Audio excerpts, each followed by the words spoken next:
Ceci est un livre audio autogénéré par Google. Pourquoi ce livre?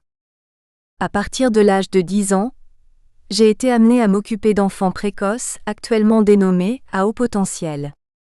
De toute façon, bien que cela n'ait jamais été pris au sérieux par ma famille durant mon enfance, je suis née avec un don, l'oreille absolue, qui permet de reconnaître automatiquement la hauteur des fréquences sonores et qui en général s'accompagne de précocité. Et de fait, j'ai parlé très tôt et avec un langage d'adulte, j'ai appris à lire toute seule après que mon grand-père paternel m'eut expliqué comment fonctionnaient les syllabes. J'ai écrit des textes dès que j'ai réussi à former des lettres, dessiné ce qui me tenait le plus à cœur, composé toutes sortes de musique et donné mon premier concert au piano à 4 ans avec quelques-unes de mes improvisations. Mais surtout, j'ai été une enfant hypersensible, tournée vers les autres et prenant en charge les personnes de mon entourage que je percevais en difficulté. Je me sentais responsable de situations difficiles que je tentais de gérer à la place de certains adultes, qui me semblaient trop peu réactifs. Je ne supportais pas l'injustice et passais beaucoup de temps à vouloir réparer celles que j'estimais trop douloureuses, surtout celles touchant mon entourage proche, mes sœurs, mon frère ou mes cousins en particulier. J'aurais voulu pouvoir changer le monde pour en faire un havre de paix, de beauté et d'amour. J'avais une immense nostalgie d'une certaine lumière merveilleuse qu'il me semblait avoir dû quitter, une fascination pour l'univers avec ses soleils, ses planètes et son immensité infinie, une admiration sans borne pour la beauté de la petite planète Terre. Ce sont là certains éléments caractéristiques des enfants dits précoces ou à haut potentiel. Cela me valut d'être exclue de ma propre famille, d'être rejetée par beaucoup, considérée comme anormale et de ce fait soumise à des violences physiques et psychologiques pour m'obliger à rentrer dans le rang. Pour moi, ce fut difficile à vivre. Je me suis battue afin de pouvoir être moi-même et j'ai tenté de préserver et de libérer mes proches. Dans ce cadre, déjà toute petite, je fus amenée à m'occuper de mes sœurs et frères, de mes nombreux cousins et par la suite, d'autres enfants.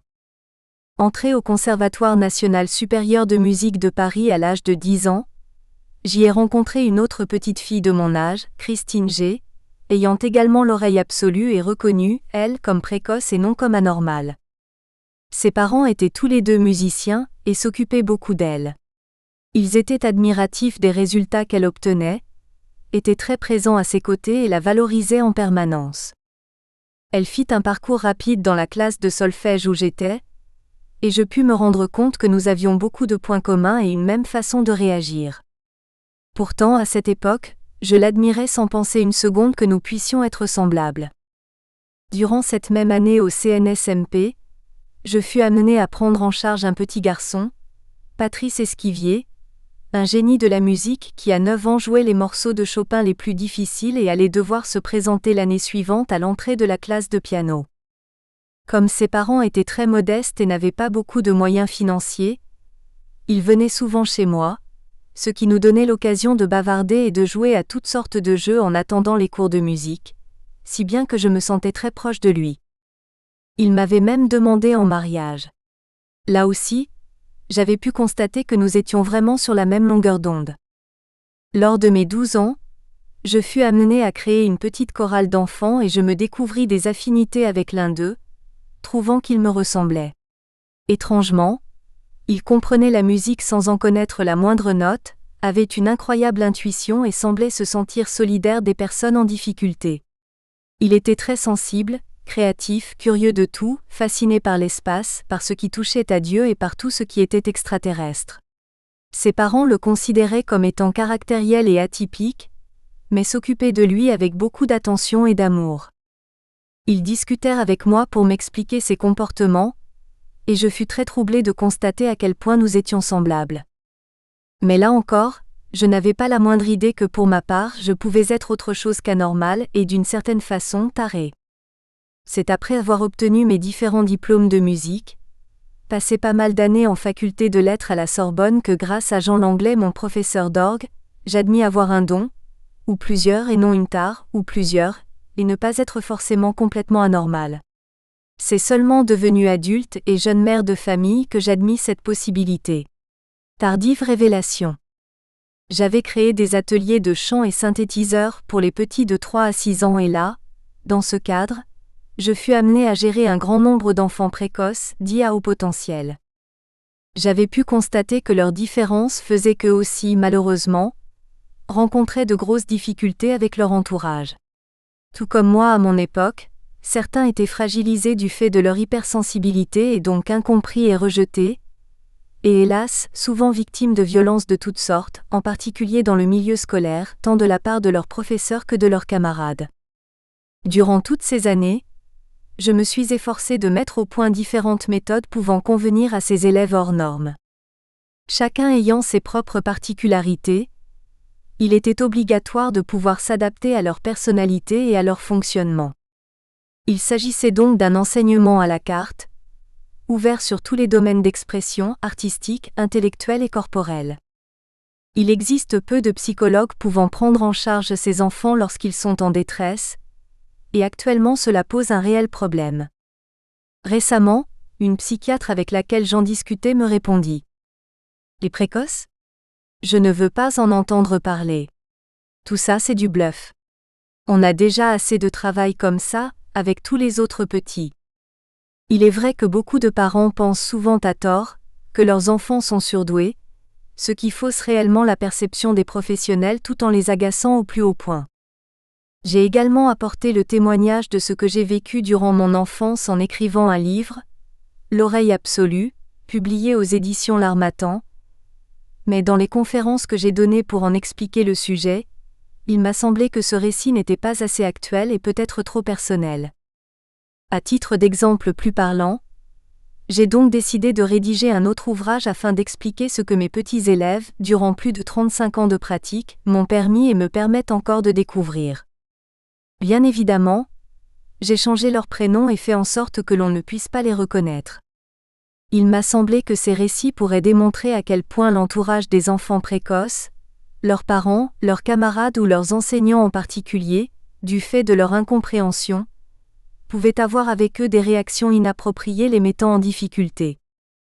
Cependant, en aucune façon je ne prétends tout savoir sur les personnes à haut potentiel, ni même posséder quelque vérité que ce soit, mais juste tenter très simplement et très modestement de relater ma propre expérience dans ce domaine.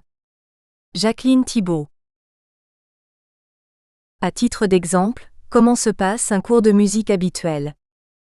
Léa arrive juste à l'heure pour sa leçon de piano.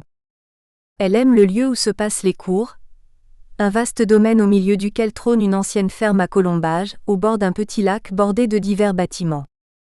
Dans le plus proche de la vieille demeure se trouve la salle de l'école de musique.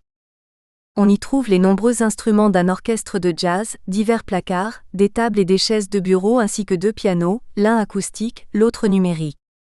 En ouvrant la porte, Léa me lance. « Salut. Alors tu vois, je ne suis pas en retard. » Bravo. Tu es une véritable horloge. Cette semaine, j'ai bien travaillé. J'ai terminé le prélude de Bach et la chanson de Nougaro. Eh bien, allons-y. Sur quel piano préfères-tu jouer ? Sur l'électronique, comme ça on pourra changer les sons pour Nougaro. Alors assieds-toi. Léa est une charmante petite fille de 10 ans, une jolie brune très souriante. Elle écoute chez elle pas mal de musique à la mode, mais aime plus que tout le son du piano, ce qui fait qu'elle a demandé à ses parents d'apprendre à en jouer. Elle a une assez bonne oreille musicale, et travaille plutôt régulièrement tout en poursuivant un parcours scolaire sans histoire. Elle est fan de séries télévisuelles, et partage d'agréables moments avec quelques bonnes copines. Elle aime et pratique le basket. Ses parents travaillent tous les deux, et elle doit souvent s'occuper de son petit frère en leur absence, ce qu'elle n'apprécie pas vraiment. Elle s'installe au clavier, arrange ses partitions et entame des exercices de virtuosité pour se chauffer les doigts.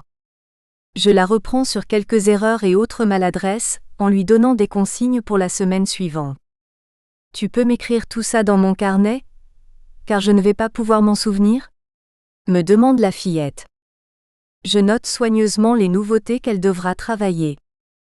C'est bien Léa, tu progresses à toute vitesse en ce moment. Maintenant, peux-tu me jouer le prélude de Bach ? Avec plaisir.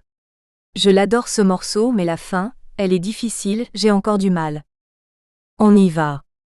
La petite se lance et trébuche assez rapidement sur quelques passages que je lui fais reprendre, en lui expliquant comment bien les jouer. Elle est attentive et concentrée. Je lui interprète moi-même la fin du titre car elle n'a pas bien compris l'écriture de la musique qui mélange la main droite et la main gauche, et elle parvient à son tour à la restituer à peu près correctement. Voilà ce que tu auras à perfectionner. Pour mettre de l'émotion dans ce prélude, tu chercheras des nuances selon ce que tu veux exprimer. Des choses belles, heureuses et douces. Alors il ne faut pas que tu joues trop fort et trop rigide. Je me mets au piano pour lui montrer comment faire pour obtenir ce qu'elle souhaite. Oui, c'est bien ce que tu fais, mais c'est quand même un peu triste, me confie-t-elle. Je joue alors le tout avec plus de tonicité. Là, ça me va. Et Léa tente de faire de même sans y parvenir vraiment. Ne t'inquiète pas, tu trouveras toute seule comment faire. Surtout écoute-toi bien et si possible enregistre-toi, lui conseillai-je. D'accord, ça marche.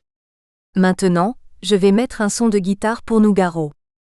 Après avoir manipulé les boutons du clavier, elle commence à jouer la chanson Cécile pour laquelle j'ai composé une version spéciale à l'attention des petits élèves. Elle chante en même temps qu'elle joue et semble heureuse de son interprétation. Je la félicite, lui donne une nouvelle partition avec un autre arrangement que j'ai fait sur un standard de jazz, Summertime, et nous passons au solfège. Lecture de notes avec concours de vitesse chronométrée, puis de rythme, qu'elle exécute avec des baguettes sur un tome de batterie tandis que je marque les temps avec la grosse caisse, reconnaissance de sons à l'oreille et chants de gamme et d'arpèges divers avec toutes sortes d'interprétations vocales différentes, le tout suivi d'écriture de notes.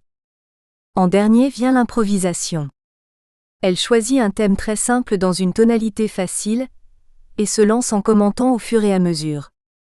Là, il fait beau, mais il y a des nuages qui arrivent et bientôt la pluie commence à tomber. C'est de plus en plus fort et le ciel est noir. J'ai peur. L'orage arrive, et je cours me réfugier dans la maison près du radiateur car je suis toute trempée. Même je claque des dents. Elle imite les claquements de dents en tapant avec 2 doigts sur le bord du clavier tout en éclatant de rire. Puis elle enchaîne. L'orage se fatigue et s'en va. Alors le beau temps revient et on fait la fête, ce qui pour elle consiste musicalement à jouer vite n'importe quoi très joyeusement. Ah, ça va mieux. J'ai même pas attrapé de rhume. C'est bien Léa. Mais pour la semaine prochaine, tu vas essayer de trouver un thème plus compliqué pour faire un final mieux construit. Oui, j'ai déjà des idées. Je voudrais faire un truc avec des gens qui se disputent et qui se réconcilient. On verra ça plus tard. La maman de Léa est déjà là, et attend la fin du cours pour ramener sa fille à la maison. L'élève suivant est arrivé, et nous bavardons tous ensemble. Puis la petite me fait un bisou pour me dire au revoir. À la semaine prochaine. Elle et sa mère partent en discutant, tandis que le nouvel arrivé s'installe et commence à pianoter tout en me racontant sa vie et ce qu'il a réussi à faire de nouveau au clavier. Un cours habituel, efficace mais décontracté, dans la bonne humeur et la joie de partager un moment privilégié de musique.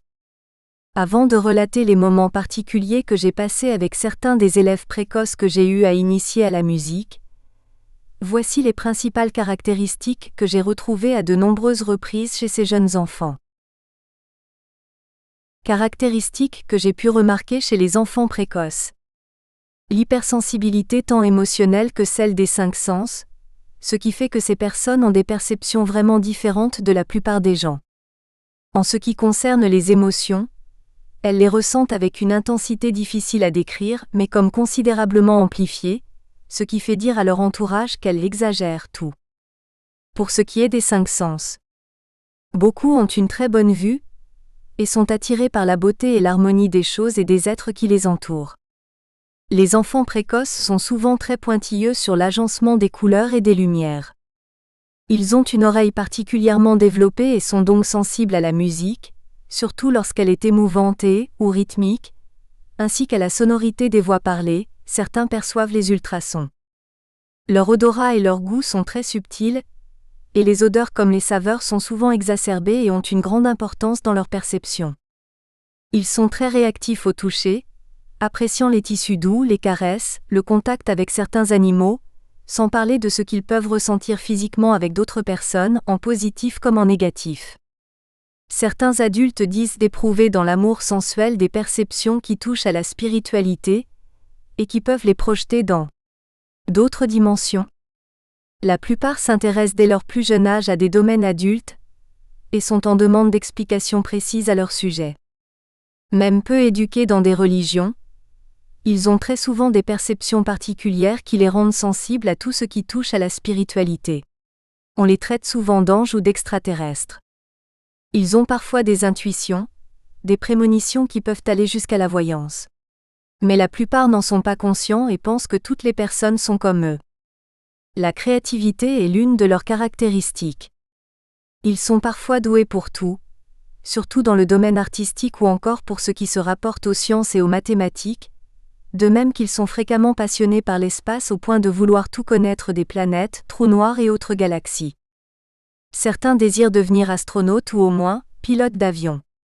Ils éprouvent le besoin de s'exprimer de toutes sortes de façons, y compris dans les domaines du sport ou de la réalisation de choses très matérielles et concrètes. Ils peuvent être des inventeurs de génie. Ils sont extrêmement sensibles aux autres et ressentent la souffrance des personnes qui les entourent. Ils leur viennent en aide de toutes sortes de manières dans la mesure de leurs moyens, allant jusqu'à prendre en charge ceux qui sont les plus fragiles et ceux, dès leur très petite enfance. Ils sont sensibles à l'harmonie des êtres et des choses jusque dans les moindres détails. Le manque d'harmonie est une souffrance pour eux. La plupart des enfants précoces ne supportent pas la violence et les rivalités. Certains sont même insensibles à la compétition, trouvant débile de vouloir entretenir des rapports de force ou de vouloir prouver une éventuelle supériorité. Mais le plus souvent les parents et la scolarité les poussent à faire abstraction de cette tendance. Ils sont très sensibles à la nature qui leur permet de véritablement se ressourcer, ainsi qu'aux animaux qu'ils cherchent à protéger. La plupart souffrent de solitude et d'incompréhension, et ont des difficultés à se faire des amis et plus tard à trouver une âme sœur. Mais lorsqu'ils y parviennent, il s'agit alors de relations exceptionnellement intenses et enrichissantes qui peuvent durer toute une vie. La plupart d'entre eux se sentent anormaux et se dévalorisent. Ils camouflent le plus possible leurs différences, qui sont pourtant de réelle qualité, afin de pouvoir être comme tout le monde. Certains enfants vont même jusqu'à truquer les tests de QI pour ne pas être détectés à haut potentiel. Aventure musicale avec certains enfants dits à haut potentiel. LE accent aigu NON. Lénon était un petit garçon de 3 ans, arrivé à Paris depuis peu de temps de l'île Maurice, son lieu de naissance. Ses parents, illettrés, avaient fui la misère dans laquelle ils vivaient là-bas pour tenter leur chance en France. Ils parlaient très mal le français et avaient beaucoup de difficultés à s'adapter à la vie parisienne. La famille, composée de 4 personnes, les parents, la grand-mère et Lénon, vivait dans une ancienne chambre de bonne et n'assurait sa survie que grâce aux heures de ménage effectuées par la maman. Cette dernière, ayant entendu parler de moi par une voisine, vint me voir pour m'expliquer que son petit garçon était malheureux et qu'il rencontrait beaucoup de problèmes à l'école maternelle, où elle avait, après beaucoup de difficultés, réussi à l'inscrire. Il était rejeté par ses camarades et par son instituteur, ne parvenant ni à s'exprimer ni à se défendre. La seule chose qui le consolait était la musique, et il passait son temps à chanter et à écouter la radio. La psychologue scolaire avait conseillé de lui faire donner des cours de piano ou de guitare, pour lui permettre d'extérioriser ses émotions. Mais la famille n'avait pas les moyens financiers pour rémunérer un professeur, et cette maman me demandait conseil pour trouver une solution. Émue par sa demande, je lui donnai rendez-vous chez moi pour faire sa connaissance et celle de son fils, afin de discuter du problème. Je vis arriver une jeune femme déjà marquée par la vie, et un petit garçon très maigre avec un regard particulièrement expressif. J'avais du mal à comprendre ce qu'il s'efforçait de m'expliquer. L'enfant s'exprimait mieux que sa mère. Je lui demandais : « Qu'est-ce qui te plaît dans la musique ? » C'est qu'elle raconte des histoires et qu'elle fabrique des images très jolies. Elle apporte plein de lumière, un peu comme Dieu à l'église. Tu aimerais savoir jouer d'un instrument ? J'aimerais savoir faire les musiques qu'il y a dans ma tête. Et comment sont-elles ces musiques ? Elles ont plein de soleil et de couleurs. Quand tu chantes, cela te fait plaisir ? Oui, mais je ne sais pas chanter ce qu'il y a dans ma tête. Tu aimerais pouvoir le faire ? C'est trop difficile, Est-ce que tu aimes apprendre? Oui, mais ça aussi c'est trop difficile. Tu as déjà essayé de jouer de la musique? Non, je ne sais que chanter. Aimerais-tu essayer? Peut-être que ça ne sera pas trop compliqué pour toi? Interloqué, Lennon me regarda sans répondre. Tu vois, là-bas il y a un piano. Assieds-toi sur le tabouret, pose tes doigts sur les touches et laisse tes mains faire ce qu'elles veulent. Il s'installa et commença à enfoncer les touches, d'abord très timidement puis de plus en plus fort. Au bout d'un moment, un sourire éclaira son visage. Je me mis à côté de lui, en lui expliquant. Maintenant, tu ne vas jouer que sur les notes noires tout en appuyant avec ton pied sur la pédale de droite qui mélange les sons. Il le fit si bien que sa mère fondit en larmes. Tu vois, Lennon, ce que tu as fait est si beau que ta maman en est très émue. Il se précipita vers elle pour l'embrasser tout en lui parlant dans son dialecte, bouleversé par ses pleurs, croyant lui avoir fait de la peine. Elle le rassura, et il retourna se mettre au piano, essayant de nouvelles formules.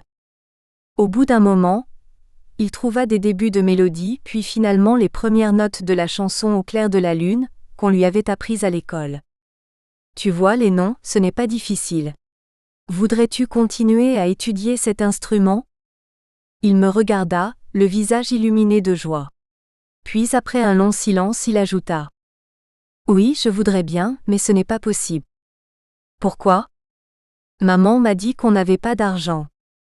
Pourrais-tu te donner du mal pour apprendre à jouer du piano, si ce problème était résolu? Lennon répondit un oui timide, baissant la tête pour cacher un sourire. Comme j'avais déjà organisé chez moi un atelier avec 3 autres enfants, je proposai à sa mère de l'intégrer à ce groupe pour quelques séances d'essai, et ce gratuitement dans un premier temps, pour voir comment il pourrait interagir avec les autres petits musiciens. La maman, croyant avoir mal entendu, me fit répéter lentement ce que je lui avais expliqué, puis accepta de tenter l'aventure. C'est ainsi que Lennon se retrouva la semaine suivante en compagnie de Marine, ma dernière fille, qui avait comme moi l'oreille absolue mais était peu motivée par l'apprentissage du solfège, Alba et Joanne, toutes 3 âgées de 4 ans. Chaque enfant avait à sa disposition une petite table avec un synthétiseur, et intervenait tour à tour sur le piano acoustique. L'atelier, qui durait 1 heure, commençait par des chants en canon et des jeux pour apprendre à retrouver des notes à l'oreille, ainsi que des thèmes de comptines ou des musiques à la mode. Ensuite, j'enregistrais chaque enfant pour qu'il puisse reconnaître sa voix et donc sa propre existence, différente de celle des autres. Au premier abord, les enfants n'étaient pas persuadés qu'il s'agissait bien d'eux, et c'était l'affirmation unanime de leurs camarades qui finissait par les en persuader. Mais si c'est toi. Quand c'était mon tour, tu m'avais aussi reconnu. Cette prise de conscience était un moment important qui changeait leur comportement, en leur permettant d'exprimer des ressentis personnels.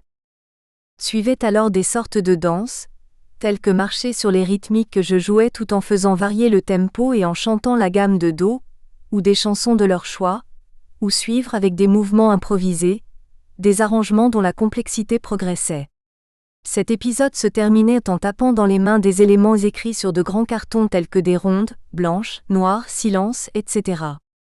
Ensuite, chaque petit élève passait avec moi au piano pour en apprendre la technique, jouer à 2 mains quelques petites chansons et improviser une histoire personnelle qu'il traduisait en mots au fur et à mesure de son invention, tandis que les 3 autres, avec un casque sur les oreilles, découvraient le fonctionnement de leur synthétiseur. L'atelier se terminait en accompagnant avec des instruments rythmiques qu'ils allaient choisir dans une corbeille, des musiques que j'improvisais au clavier selon leurs propositions, des choses gaies, tristes, dansantes ou paisibles, évoquant la nuit, la peur, des paysages, leurs proches, etc. Ils sortaient de l'atelier ravis et le sourire aux lèvres. La première participation de Lennon fut timide. Il n'osa ni chanter ni toucher le piano, mais participa au jeu rythmique. Peu à peu, encouragé par les autres élèves, il commença à prendre vraiment plaisir à ses activités. Très vite, je me rendis compte qu'il avait une oreille musicale exceptionnelle avec un sens inné du rythme, une mémoire étonnante et une incroyable hypersensibilité tournée vers les autres. Je réalisai rapidement qu'il était vraiment un enfant précoce. Par contre, à l'école, Il ne comprenait pas souvent ce qu'on lui demandait de faire et se réfugiait dans le silence et l'isolement. Il me confia ne pas vouloir participer à cet enseignement scolaire, ne voyant pas à quoi ça servait dans la vie. Je dus lui expliquer les avantages de savoir lire, écrire et compter dans la civilisation où nous étions amenés à évoluer, et à partir de ce moment-là, il tenta des efforts d'intégration. Il progressa rapidement en musique, chantant avec une voix d'ange parfaitement juste et cristalline, repérant sans le moindre effort toutes les notes existantes, parvenant à restituer d'oreille au clavier les mélodies qu'il entendait à la radio et ce dans leur réelle tonalité, tout en faisant des merveilles dans le domaine des rythmiques. Il parvenait avec un tambourin, une cloche, un triangle ou un tambour, ou même tous à la fois, à inventer des schémas d'une grande complexité. Je me procurais alors de petits éléments de batterie, avec lesquels il fit merveille. Tout comme moi, ses camarades d'atelier lui exprimaient leur admiration et le félicitaient chaleureusement de ses trouvailles. Mais, durant plusieurs semaines, il refusa absolument d'improviser la moindre histoire personnelle. Finalement, un jour où il semblait particulièrement sombre, il consentit à poser ses doigts sur le piano et devant moi et les petits médusés, il se mit à inventer sur les touches noires qui mélangées ne peuvent faire que des sons harmonieux, une musique d'une extrême violence tout en racontant en français et dans son dialecte comment avant d'arriver en France, il avait vu depuis le bateau de fortune sur lequel sa famille avait réussi à embarquer son frère et sa sœur aînée, accidentellement tombés à la mer, se faire dévorer par les requins. À la fin de son improvisation, il éclata en sanglots. Il nous fut difficile de le consoler, mais peu à peu, avec beaucoup de câlins et quelques bonbons, il s'apaisa. J'expliquais à ses camarades que certaines personnes vivaient des choses très difficiles, et qu'il fallait les aider en leur donnant beaucoup d'amour et je parvins, tant bien que mal, à dédramatiser la situation en organisant une grande aventure rythmique avec tous les instruments disponibles. Lorsque sa maman vint le chercher, je lui racontai ce qui s'était passé et elle me confirma que cette horrible histoire était réelle. Elle me confia qu'après ce drame les noms étaient restés de longs mois sans pouvoir parler. Je lui expliquai que c'était peut-être la raison pour laquelle son fils était toujours triste, lui conseillai de l'emmener dans un centre où il pourrait être pris en charge gratuitement par des psychologues et lui en donnai l'adresse. Finalement, comme elle s'exprimait mal en français, je l'accompagnai au rendez-vous qui lui avait été fixé et Lennon put suivre durant un certain temps une efficace psychothérapie. Hélas, il entra assez vite en conflit avec son thérapeute, affirmant que ce dernier ne comprenait rien et qu'il devait tout lui expliquer de sa vie. De mon côté, bien qu'ayant proposé seulement quelques semaines d'essai pour les ateliers de musique, sans évoquer cet accord de base, je n'ai jamais, durant les 2 années où Lennon fut mon élève, réclamé le moindre règlement à sa famille. Les semaines passant, le petit garçon participa de mieux en mieux, allant jusqu'à s'affirmer et comprendre qu'il avait réellement un don pour la musique. Comme il aimait beaucoup écouter des chansons. Nous espérons que vous avez apprécié cet aperçu. Pour continuer à écouter ce livre audio sur Google Play Livres, utilisez le lien dans la description de la vidéo.